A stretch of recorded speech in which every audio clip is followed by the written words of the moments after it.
All right, we're going to go ahead and begin. My name is Jill Buck, and I'm one of 3 of the members of the Executive Committee for the K-12 Technical Council. My fellow members are Debbie Dodson with the Carton Council and Christine Flowers, who's with Keep California Beautiful. And it's our pleasure as a team to welcome you in joining us at this month's webinar for the K-12 Technical Council.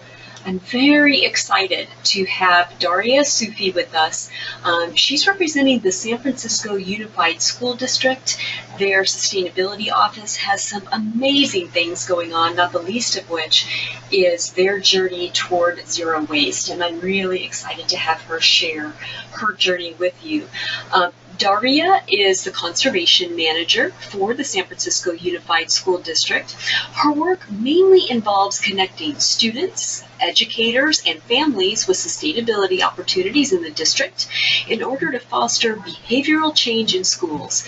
This year, in addition to running the district's sustainability engagement program, Daria has begun deeper collaboration with district and city partners to reach a goal of diverting 85% of their waste from the landfill by 2025.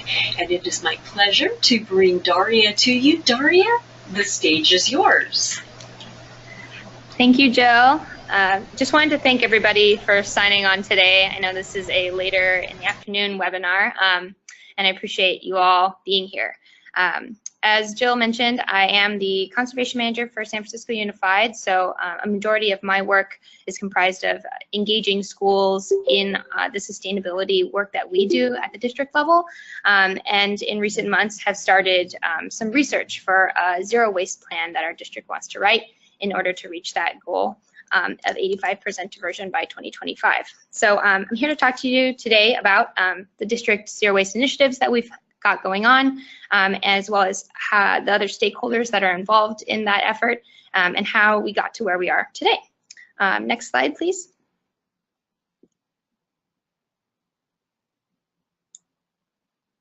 Okay, so perfect, thank you. So I just wanted to start going through a bit of the history as to how we got to our current diversion rate of 65.8%. And then I'll dive a little bit deeper into some of the stakeholders' roles and their various projects that have led us there. So next slide. So in 2002, there was a citywide audit conducted, and that showed that the district was diverting at 30% of our waste. The city was diverting at 63%, which was really great, but did not look so great for the school district. This made sense at the time. The only education outreach that was being provided to schools was provided by our waste hauler ecology. They were kind of going into some of the cafeterias and offering various support to our district schools. And then our city department of the environment, they also had a really extensive education outreach program, but they were providing that to all schools in San Francisco. And so it's a ton of work, and you can't get to all of them in every year. So that diversion rate kind of made some sense. The district itself did not have a universal program for waste or outreach at that time. So next slide, please. In 2003, a board resolution was passed, and we set some achievement goals for the district. So it's fine print there, but we wanted to reach 50% diversion rate by 2006. By 2015, we wanted to hit 75, and then 85 by 2025, which is what we're working toward now. Next slide, please. So in 2003, the school ed team for the San Francisco Department of the Environment acquired a new director, and that really bumped up the diversion rate for the district. A lot of what she did was kind of revamping their existing organic collection program. The city audit that was conducted in 2002 really showed that if an organics collection program was instituted, we could really bump our diversion rate up by a lot, because a lot of what was in the trash could just be taken to the landfill. Taken to a composting facility. So an organics collection program was started, but the new director kind of wanted to reframe a lot of it. So she changed the name to the Food to Flowers Lunchroom Composting Program, and this new purpose was connecting students with like the the reality of what composting can do, turning food into flowers. She identified a new mascot, Phoebe the Phoenix. She's a female animal mascot, and it was not only kind of representing the San Francisco city as a whole, because that's also the mascot of on our seal. It was supposed to show everyone that you have the power to kind of transform the world for the better, because phoenixes kind of represent that transformation. So this new messaging around loving nature, protecting nature, zero waste is the way to do that, was really worked well in the district. And they also kind of reframed the program. The organics collection program was mostly a train the trainers program, where they go into the schools and train a class or some students to train the rest of the school. She wanted to shift away from that and kind of create this universal messaging and around social norms. And so they'd give school-wide assemblies, classroom presentations, creating universal signs for all of the bins that would be in all of the different schools, creating commitment posters and banners, and I'll explain more about that later, but it was a really big shift, and it bumped our diversion rate for the district up to 40%, which was huge. Next slide, please. And it wasn't until 2008 that the district acquired a sustainability directorship. The mayor at the time really worked hard with our board, with some of our board members, to advocate for this position. And he pulled together the Public Utilities Commission and, again, the San Francisco Department of the Environment, and really they all together saw a need for this position to be created, and acquired some funding through the PUC and then the Department of the Environment to fund this position. And that's currently how the directorship is funded till today. I can explain more about what our office does later, but it was really pivotal to have this position created so we can have some sustainability work start from within the district, not just from the outside. Next slide, please. And so from up until today, our district has worked really closely with the school ed team and Recology and some other stakeholders to bump our diversion rate up to 65.8%. And it was in large part due to that collaboration that is the key. So I'll explain more about that as I move through the presentation, but that's a bit of our history. Next slide, please. So as I mentioned, collaboration was huge in us reaching our diversion rate, and I think will be as we continue to move forward. And 4 of the main stakeholders that are involved in that process are pictured up here. I've mentioned the San Francisco Department of Environment School Ed team. Their role is mostly education and outreach to all the schools.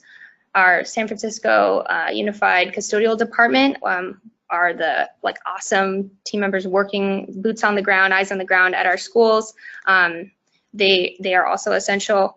The San Francisco Department, or excuse me, SFUSD Sustainability Office, our job is kind of to create that buy-in at the school level, communicating what's going on to all the school sites and the admin at those sites. And then Recology, of course, does they're our waste hauler. They do a lot of the pickup, and they provide a lot of great data for us to use and communicate to school sites. And not pictured here, but who has recently kind of joined into the zero waste efforts has been our Student Nutrition Services Department.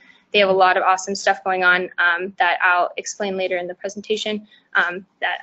They just recently joined, so I didn't get a chance to picture them here.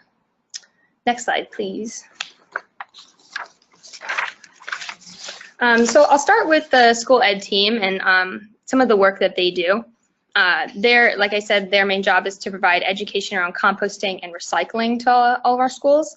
The team itself, the department itself, is managed by Tamar Hurwitz, and she has 1 coordinator working underneath her, 2 associates that serve for 2 years, and then 2 aides. So it's a team of 6, and they visit about 25 or at least 25 schools throughout the school year, providing these type of resources. And they're also a really great collaborator because they're constantly providing feedback to our office because they go out and visit all the schools. They're working very closely with our custodians. So an awesome collaborator to have. They part of their the resources they provide are pictured up there. They offer these school-wide assemblies with the mascot that come and visit and put a face to composting, recycling for the kids. They have these commitment posters that the kids sign at the end of these assemblies, showing their commitment to composting, recycling next time they're in the cafeteria. And then this universal signage, again, that is at other schools. So when students, transfer schools or when they go up the grade levels, they'll see this signage throughout the district and kind of know what it means. Next slide, please. Some other materials and support that they provide are the compost monitor trainings and aprons. There's one of the associates right there providing support in the cafeteria. She's modeling how to be a compost monitor with the apron on and helping the students sort their waste as they move through the line. They also help the schools set up their cafeteria waste stations. They will come into a cafeteria, kind of observe what's going on, and make suggestions as to how students could move through the waste station on their way out the door to recess or to another class. And that's really helpful because they have the experience, they've seen what's happening and what works at other schools and can kind of share that information. Next slide, please. And in addition to those other resources, they provide classroom presentations with these adorable little waste bins that kids really get into, and kids get to practice in the classroom how to sort waste, and it shows them that how important it is because they're taking up this class time to do this, and the teachers invite them into the class to do this. They also offer a really extensive curriculum online that's available for teachers to access if they want to teach about waste on their own or assign some sort of homework.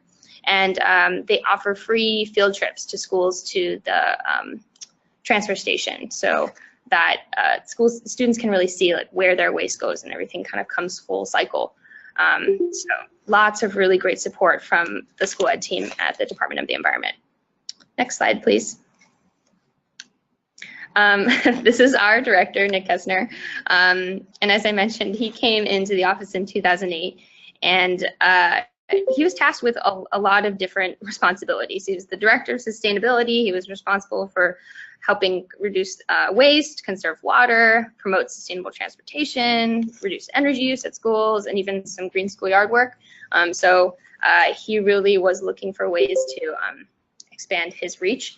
And so luckily, there were a lot of different parties already working on waste in the district and have been for some time. And he saw the need for everyone to kind of convene.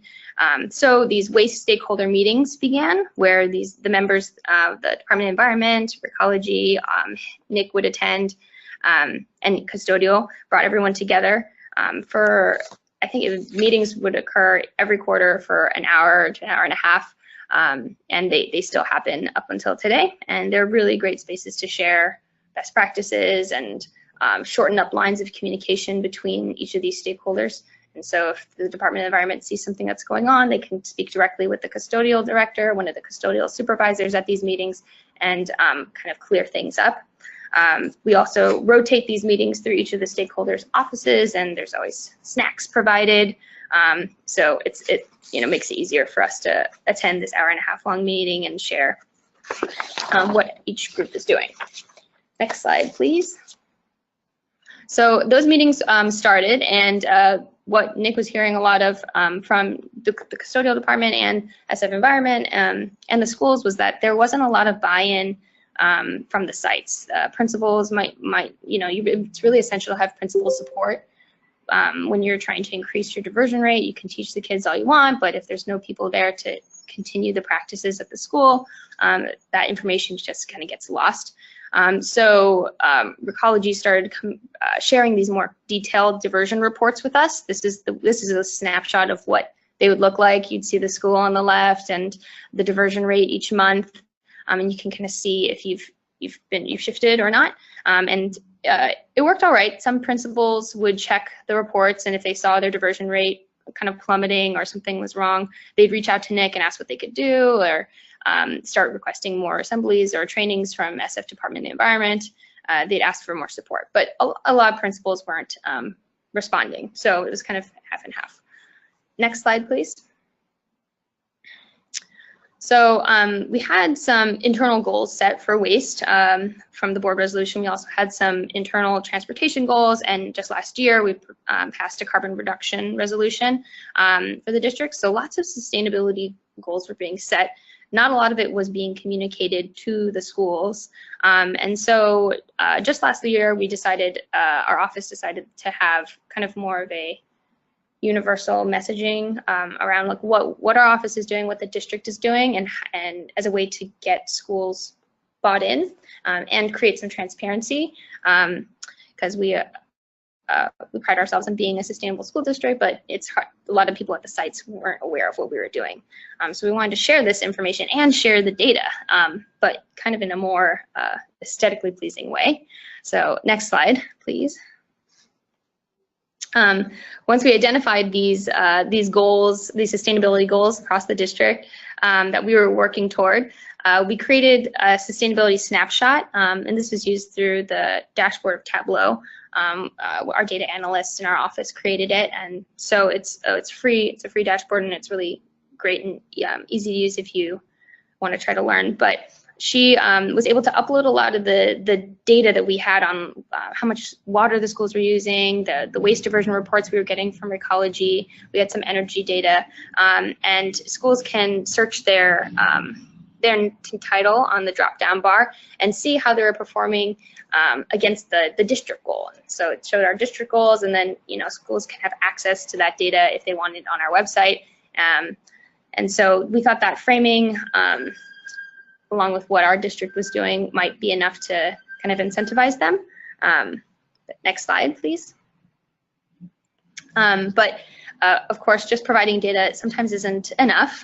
So this year we started a kind of a comprehensive engagement program for sustainability, and it's called the Earth Day Everyday Challenge, and it's a year-long competition. And this was developed not just out of a need to engage sites and create buy-in at sites for wanting to reduce their waste, but wanting to move the needle on all of those different sustainability goals. But of course, having a smaller office and a lower budget, there's not a lot to work with. So we wanted schools to kind of pick and choose where they wanted to focus their efforts in. So this district-wide competition works where schools can sign up and complete sustainability-related activities, and that can be teaching lessons at their site, hosting assemblies, doing a trash pickup, whatever they want. And they earn points for these certain activities. And at the end of the year, 11 elementary schools, 1 middle school, and 1 high school are all chosen for a $1,000 cash prize. So we thought that hopefully the competition element and the financial element would be incentive enough to kind of get them bought in and want to know that data and want to change their performance in their goal areas. And so we're wrapping up the end of that competition this year in April on Earth Day. So we're excited to see how the culture at the schools changed in reference to sustainability, because the goal of this first year challenge was mostly just to excite people on sustainability and show them that teachers and principals and parents and students, since they can all earn points in the challenge in various ways, it's really broad, everyone can kind of make a difference. And so we're eager to see how that goes. But that's kind of what our office has done to create buy-in at the sites. Next slide, please. So I'm moving on to our custodial department in the district. They've been the longest standing district stakeholder in this waste collaboration with Ecology and the Department of Environment, helping alongside them to reduce trash in the district. And so, next slide, please. One of the first initiatives that they started working on with those other stakeholders was in 2000. We started composting in the cafeteria, wanting to try to see if we can move a lot of the trash that was going into the landfill into the compost. And a lot of custodians stepped up to be the champions at their sites. They've received a paid stipend provided by the Department of the Environment if their diversion rate reached above 50%. And a lot of that was due to the custodians helping in the cafeteria, helping the students sort, talking with the Department of Environment on how to make that better, those systems better. These stipends no longer exist for custodians any longer, but they did a really great job at boosting the morale at schools. And a lot of schools are currently voluntarily composting in their cafeterias. It's not required or mandatory, but we have a majority of our sites doing that. So it was really great to have the custodial support at the sites for that. Next slide, please. Just this year, in January, we started collecting recycling in our classrooms and offices. But what was so awesome about our custodial department was a lot of custodians at schools were already doing this kind of collection, because a lot of teachers wanted to recycle in their classrooms. So they'd either collect that recycling themselves, the teachers, and then create some sort of student system to dump that into the hallway bins or the main bins within the school. But a lot of custodians were just offering to pick it up as they make their rounds, picking up the larger external carts and offering to do that extra work. But this year in January, we expanded to be district-wide. That was in large part due to our custodial director really advocating for that, and so is now part of our contract, and we're going to see how that affects the diversion rate in the district. So excited about that. Next slide, please. Composting in the bathrooms was another voluntary program for schools and custodians. I think this effort rose out of some of the quarterly meetings that were happening. I believe that a large part of the trash was, you would look into the bins and see that there was a lot of paper towels being thrown into the trash, and this was a huge area we could be diverting a lot of that from the landfill. If it just goes straight into a compost bin, let's throw some compost bins into the bathrooms and see how that works. Custodians were instrumental in making this happen, because a few sites offered up to be pilot schools and created really great systems and best practices for how to collect these and it not adding too much extra labor. Those best practices were getting shared by some of the other custodial supervisors. And so it was all in an effort to try to make this the least amount of extra work for our custodians. And of course, it's still voluntary now, it's not required. And everyone that is, we have about 80% of our schools doing this composting in the bathrooms and still working out some kinks. Apparently at the high school level, sometimes the students will set these bins on fire, or the daytime and nighttime custodian, there's confusion about whose responsibility it is to take it out at the end of the day. So we're still working through some kinks in the program, but and there's still a lot of room for improvement, but it is a really great way to divert waste, capturing all of that paper towel waste. Next slide, please. So I'll move on to our final stakeholder, the Student Nutrition Services Department. They recently joined kind of this collaborative for a myriad of reasons, but mostly because there's a lot of room to be to reach zero waste in terms of food. And so they've begun a lot of pilots this year, starting from within their department on their own initiative, which is awesome because they're very sustainability minded. And I was going to go through some of those today. Next slide, please.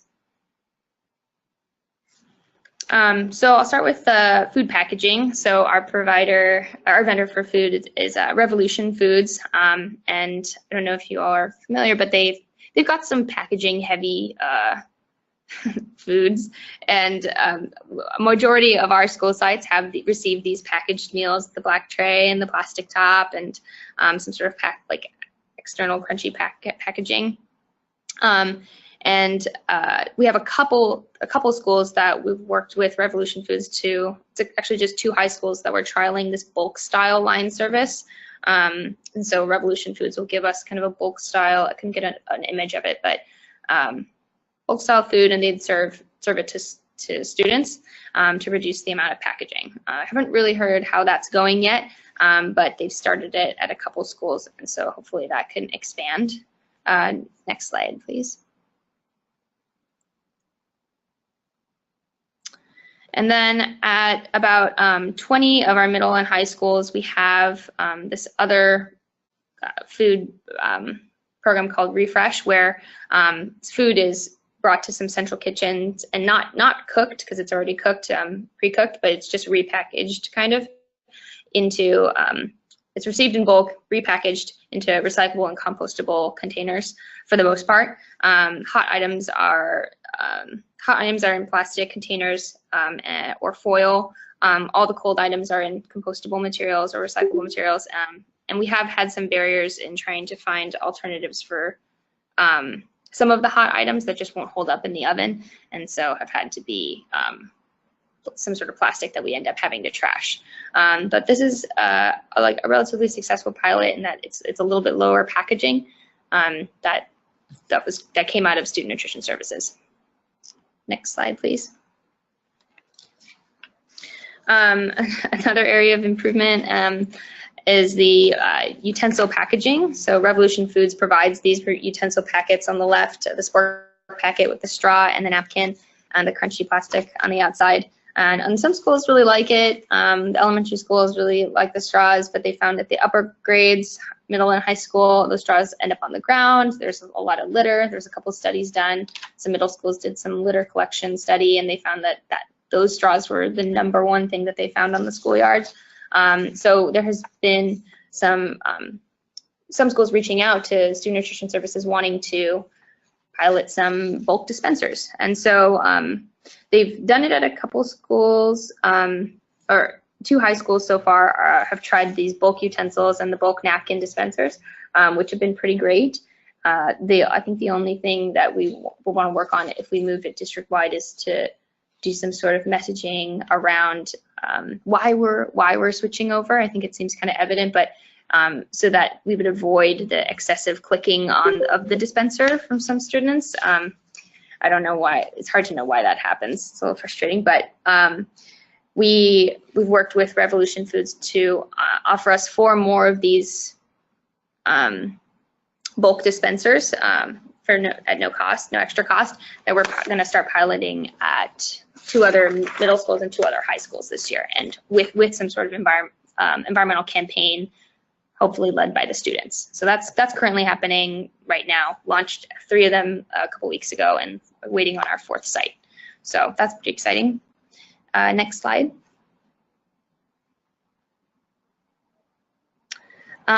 So as part of the Student Nutrition Services initiative to improve the overall meal experience for the students, they have, their department has acquired a USDA grant to do a 2-year plate waste tracking study with UC Berkeley. And so they're looking at a lot of different things, but just trying to implement different interventions like redesigning the eating space, or adding in some mobile carts for food or vending machines, and wanting to measure how that affects student behavior and how it maybe potentially could encourage them to eat more, consume more fruits and vegetables. And what we're particularly interested in is that plate waste study that they're doing to track that student behavior. And so they've collected some of the, I couldn't get any images of the plate waste tracking, but they did a baseline study. They surveyed a lot of students and teachers, and they tracked plate waste. And then they implemented their interventions this last year, and are going to collect again to see what changes were made, if the changes that were made a difference. As also a part of that grant is this shift over to a more aesthetically pleasing waste station in the cafeteria. On the left is kind of what we have going on, these various size compost, landfill, and blue bin, and we have the awesome signage from SF Department of the Environment, but and it looks different at every school site, kind of, because they want to format the station to help the school as best they can, but they aren't the most pretty. So as part of the grant, they wanted to fund some waste collection stations that just look a little bit nicer, and they've worked closely with the Department of the Environment to get some signs that fit. They've trialed about 10 of these new enclosures that you see on the right. They identified some issues at sites. They're a little bit heavy. There's a lip at the bottom of them at the door, so it's hard for custodians to push the cart over the lip and pull it over, especially if it's full. And so they're going back to the vendor, Clean River, and talking with them about creating some sort of custom enclosure that hopefully maybe separates so they can move it around the bin, move it around the cafeteria. All the bins don't have to be connected, removing that lip. And I think that there's talk of putting the opening at the top instead of throwing food in through the front, because oftentimes students will kind of miss, or it created more of a mess. So that's kind of what's happening right now. Next slide, please. And lastly, we've worked with the Student Nutrition Services Department to acquire some, like a small set of SEPR data that they have, just to see if how we can tighten up our ordering so we don't waste as much food. We don't have any food donation or food recovery program for the district yet, so this is kind of our first steps in seeing how much over ordering is taking place and if there's room for improvement there. And so again, our office used Tableau, that free dashboard, that to create these charts that allowed us to see certain days. This is only three months worth of data, but on certain days you'd see spikes in how many meals were over ordered. You can go back into the menu and check to see what was served that day, and found out that on hot dog day and chicken taco trio day, there was a lot of over ordering happening, which was surprising because working at the schools, you know that hot dogs and the taco trios are really popular food items. So maybe what was happening was the nutrition services workers could be over ordering in anticipation of overflow, or maybe we're over ordering by too much. And so this data really allowed us to see like by how much, and oh, actually they're kind of overcompensating. So and on the right you'll see is like kind of I think they call it like a heat map in terms of energy conservation, but it just showed the darker squares are where more of the over ordering was kind of taking place, and so you could kind of see on the last day of October on Halloween, there was a lot of over ordering. So something's happening in the schools where kids aren't wanting to eat as much or aren't eating a lot of the school meals on Halloween. Maybe they're having too much candy in the classrooms or too many parties or something. So the data provides a really good insight to allow us to investigate a little further. And so we've shared this dashboard with the Student Nutrition Services Department, and I think they have plans to share it with their supervisors so they can kind of check into it. But we need to have a system for uploading that data on a regular basis so they can keep referencing it. Next slide, please. So that was kind of an overview of like all the stakeholders that are working on waste in the district up until now. I've just been, for the past, I don't know, 4 or 5 months, have been kind of conducting some interviews with these stakeholders, hearing what their best practices are, hearing what practices they have in place currently, and where they see improvement. And so it's just been a lot of research up until this point. Some next steps for us as a district, and still have a lot more to add to this, hopefully. But we want to continue these quarterly meetings, because obviously this is just where the magic happens. Everyone's bringing everything to the table that they've seen, and we can collaborate on how to move forward. So the quarterly meetings have been really successful. And then continuing, of course, to educate our schools and encouraging them and incentivizing them to want to increase their diversion rate and buy into that, and finding out like really what motivates them has been like interesting in their Earth Day Everyday Challenge, hearing some teacher and principal feedback. And then some things that we, like some big question marks still are wanting to get a little bit finer grained data in terms of our diversion rate. Our diversion is calculated as a volumetric percentage, and so they take how many bins that we have at each of the sites and the frequency at which they're picked up each week, and then they calculate that how many recycling and compost bins over the total amount of bins a school has at their site. So it doesn't really quite tell us what if the bins are being contaminated. A school could presumably have a really great diversion rate based off of the numbers, because they've got a ton of recycling and a ton of compost bins and very few trash bins, but a lot of trash could just be going into those green and blue bins. So it doesn't really tell us, that gives us that insight. And so wanting to look a little further into that. We don't have any visiting the school sites, we don't have any system for e-waste or furniture or old textbook donations. A lot of that stuff kind of sits at the school sites and just gets dumped. Some schools and the custodians at their site will work with Recology to get some sort of recycling bin there. That costs some extra money.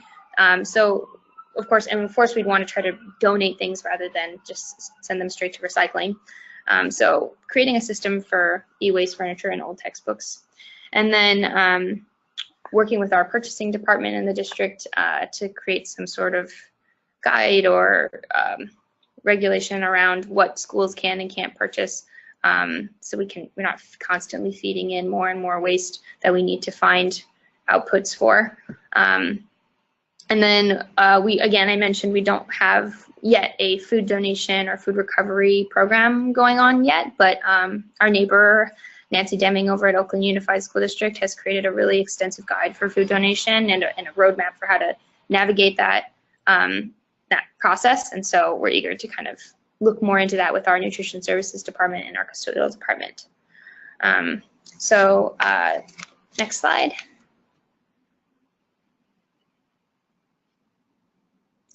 That is the end of the presentation. I tried to keep it pretty short, but thank you again for your time. And that's our contact information. Our website isn't fully developed yet. It's mostly our competition website. But I've linked our district goals if you'd like to read more about them. And of course, you can email Nick or I with any questions. Or I can also take questions now.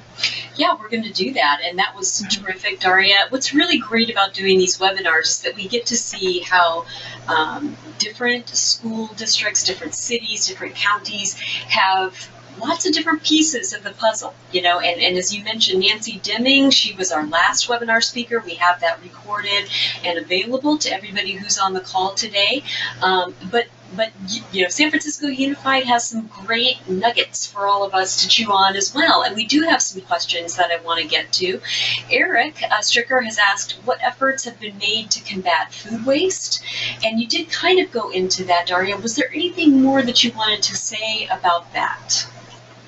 Yeah, to be honest, I think a majority of our education and outreach is provided by the Department of Environment, and they focus a lot on wanting to protect nature by composting and recycling, but they do include a lot of like reducing and conserving, just being responsible with our resources, and so there is some education about not being wasteful, but in terms of food recovery and donation operations, we don't have a whole lot of that going on. Again, the Tableau reports and kind of looking at the data to see how much food we're wasting is kind of where we're at. We're wanting to really see where we can make the biggest impact. If it's upstream or at the end of the stream, probably it's going to be at both, trying to reduce the amount of overordering that we're doing, and then of course finding outlets for the food that we don't end up eating. That's about where we're at right now. So not too far, but hopefully going to make more progress later. Gotcha. Sounds great. Adam Ringler has a good question. He says, just curious as to how paper towels are composted from the restrooms. Are they mixed with food waste? He says, in San Diego, paper towels are okay if they're from the kitchen, but not from the restrooms. And he says, in advance, thanks for any input on this question.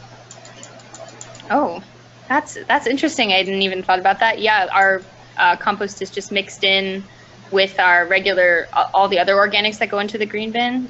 The paper towels are mixed in with the other organics, so it's taken to our composting facility at Jefferson Prairie by Recology, and they think they mix it all up. So they haven't given us any rules about whether or not we can incorporate those paper towels. I'm sure they were part of that conversation. I wasn't a part of the working group when they established that, but they come to all of our meetings and we talk about composting the paper towels in the bathrooms, and they haven't really mentioned anything about that. So, well, and it's a case in point how every municipality is a little bit different. You know, what's recyclable in one town, maybe, you know, maybe there's not a market in the county over, and those types of things. And having those quarterly meetings that you guys have where you get all of the stakeholders together is so crucial, because if that were a problem to put your paper towels in with the rest of the composting, Recology would have mentioned that straight away. So Yeah. that's such an important takeaway, is those quarterly face-to-face meetings. I love that. Casey Paulino has a question, and I told you, Daria, this was coming. How is the San Francisco Unified School District Sustainability Department funded? Don't we all want one, and how does that happen? What can you tell us about that, Daria? Yeah, so our office, I didn't really get into like how many people that are in our office, but we are lucky. We are a 7-person office, but that was not always the case. It was Nick alone, our director, for a very long time, and it didn't grow to 7 until I'd say 2 years ago.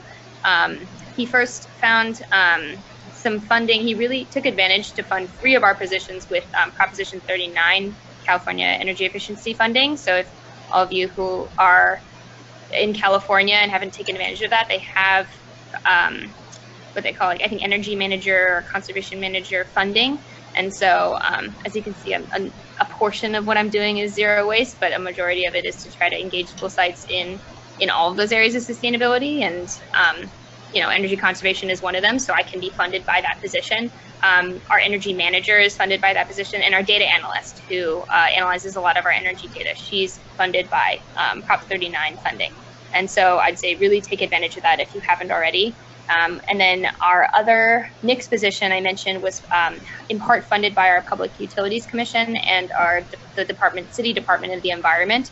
And the mayor, it was helpful to have the mayor and a board member kind of really advocate for funding and for that position, and saw the need for that.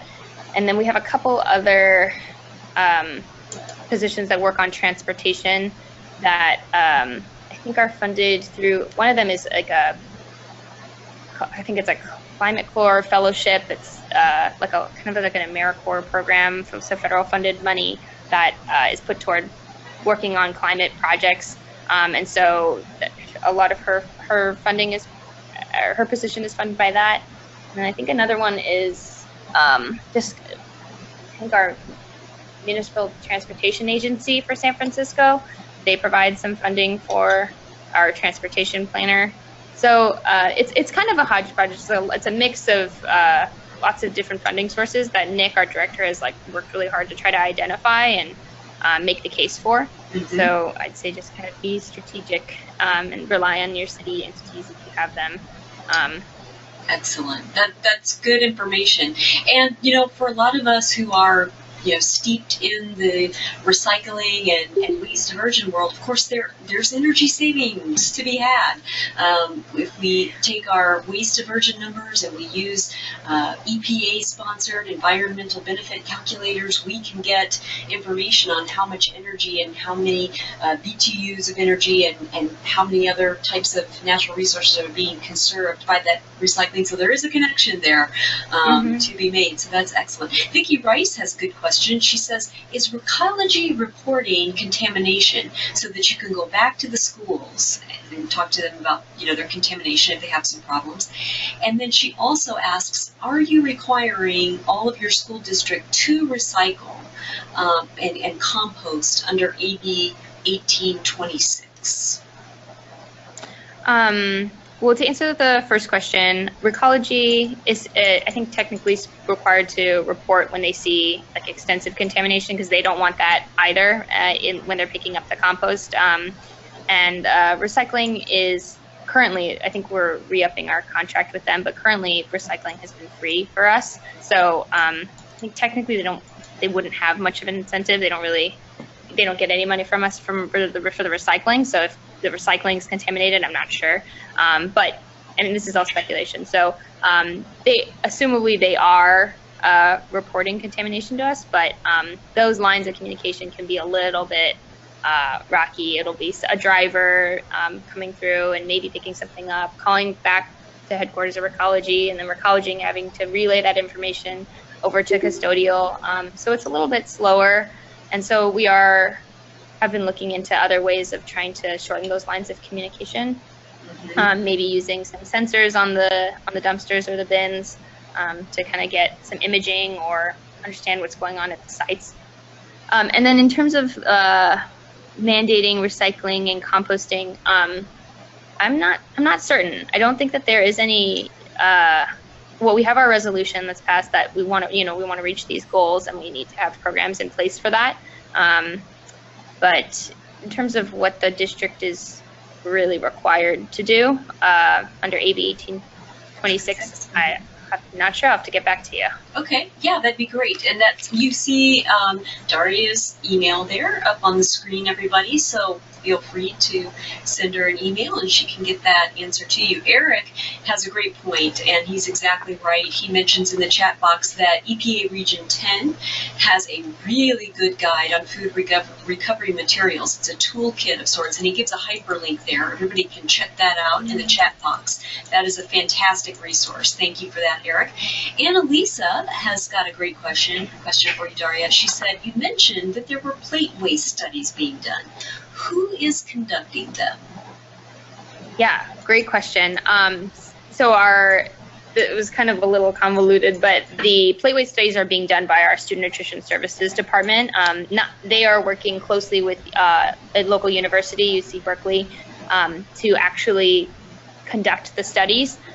So it's not our office, but it's their department handling that. But they're willing to share the data that they have with us. So it's really, really wonderful. And they are paying for that with a USDA grant that they applied for in order to try to figure out how to improve the overall dining experience for students. Trying to get them to eat more and to eat more fruits and vegetables and enjoy lunchtime. And so this is just one part of that study.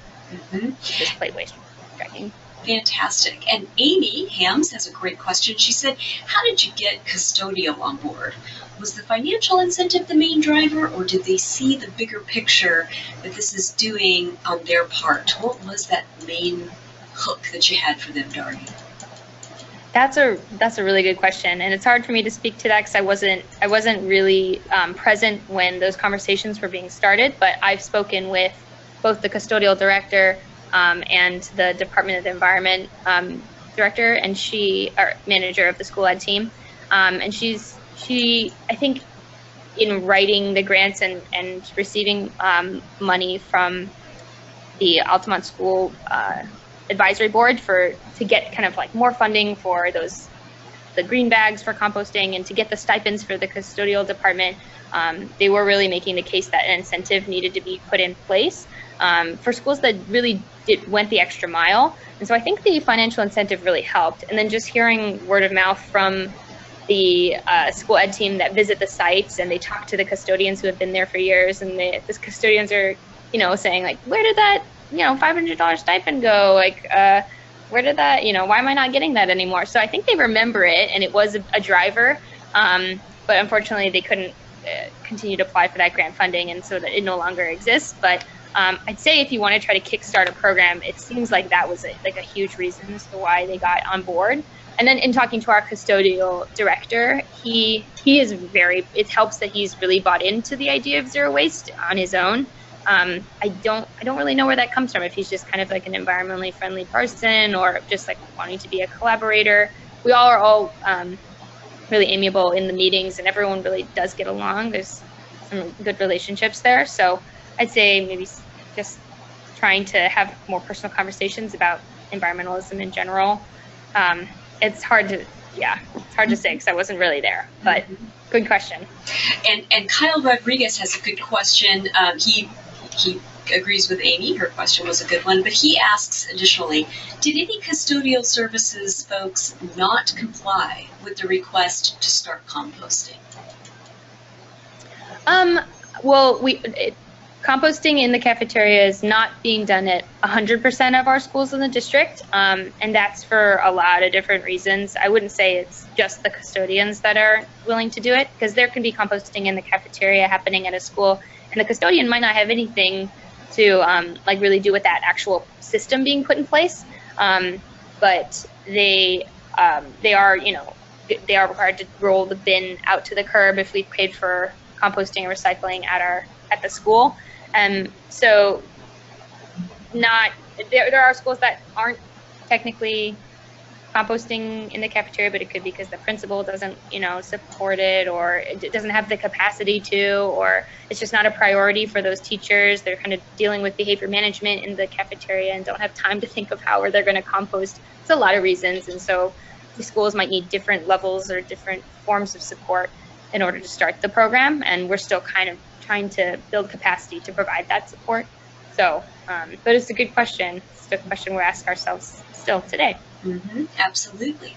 Well, I am not seeing any additional questions at this point, but I'm going to give everybody a minute or two. If you'd like to ask a question of Daria while we still have her live, go ahead and enter that into the chat box. I want to remind everybody, too, that we are recording this so that if you maybe joined us a little late, or you didn't catch everything, or you want to see the slides again, once we get this up on YouTube, we will be sharing the link with everyone who registered with the for the webinar. Everybody will get that.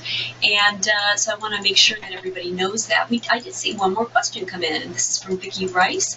She says, in Modesto, they did not go along with, I think she means composting at the beginning. Let's see, we eventually did a cease and desist letter from our districts. We had to work through it. And here's my email if you need help. Thank you, Vicki. That's brice@modestogov.com. And we all know that, that can be an issue. There are labor unions involved. Amy Hams asked, are you keeping the liquids out of your waste streams, Daria? How are you guys dealing with liquids? I think I saw buckets for that, but I'll let you address that. Yeah, we do collect the milk in the buckets, and then the student nutrition services staff will just pour that into the kitchen sink, or they've been advised to. It has been a barrier. It's a good question because it has been brought up at Waste Quarterly meetings. There's a concern around the milk kind of like gumming up the drain somehow, and those will eventually will cause problems maybe down the line. But as of right now, that's what we've been doing, because we've been composting the milk cartons for a while now, and just switched over to recycling the cartons. So we really need the milk out of those cartons, and so we have them dump it into a bucket, and either the nutrition services staff will dump it in a sink, or the custodian will find a toilet to flush it down. But that's, again, just voluntary. We don't require them to do that. But that would be the safe pipe to put it down, would be the toilet.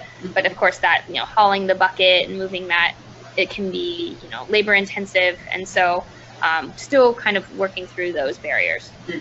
Yeah, that's not easy when your plumbing is old and you have, drains that maybe are not compliant for any kind of that kind of waste going down there. Linda asks a good question. Your slide, Daria, that was sort and color, she said, are those by grade?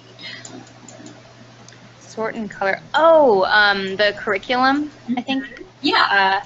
That's a great question. They are parsed out. I think that lesson itself is K-2. The Department of the Environment offers curriculum, I think, up until 12th grade, or that's what they provide education for, and so they are sorted by grade, and of course a lot of teachers are pretty skilled at taking a concept and applying it to their grade level, but I believe that all of that is public on their website, and I can look up their website right now and add it into the link. Okay. If you'd like to take a look. That sounds great. Kyle Rodriguez has a great question. He wants a reminder. What was the website called that you used to track the order of lunches? I think it was Tableau. Tell us again about. Yeah. It's the program. It's a dashboard called Tableau, and I am definitely not well versed in it, but our data analyst is. And so if you want to reach out and learn a little bit more about that, you can contact me, and I can put you in touch with her. And she could probably explain a little bit more, but she just used Excel for a long time and had a lot of data that she wanted to put into, these nicer looking graphs and make things look aesthetically pleasing. And so she learned Tableau, which was, she said, fairly easy. So I think it is learnable. And I'll add the link into the chat box as well. Yeah, I see There we go. Amy's question. There we go. Amy asked the question, can you spell that? And Daria put that into the chat box there. Tableau.com. Well, this has been a fantastic session, and one of the things that we always learn is that the journey to zero waste is not immediate or simple, but we all are trying to move in that direction. It was great to hear how San Francisco Unified is working through their journey. I know that we've all picked up a lot of good tips and tricks. If you have other items, other subject matter that you would like to have us go find the best webinar posts and experts to bring that information to you, be sure to email us. You can send it to me, Jill Buck at gogreeninitiative.org, or any of the other executive members of the K-12 Technical Council. We are here to serve you and get you the information that you need. I want to thank everybody for joining us and thank Daria so much from San Francisco Unified for being with us. That's a wrap, everybody. Have a great rest of the week.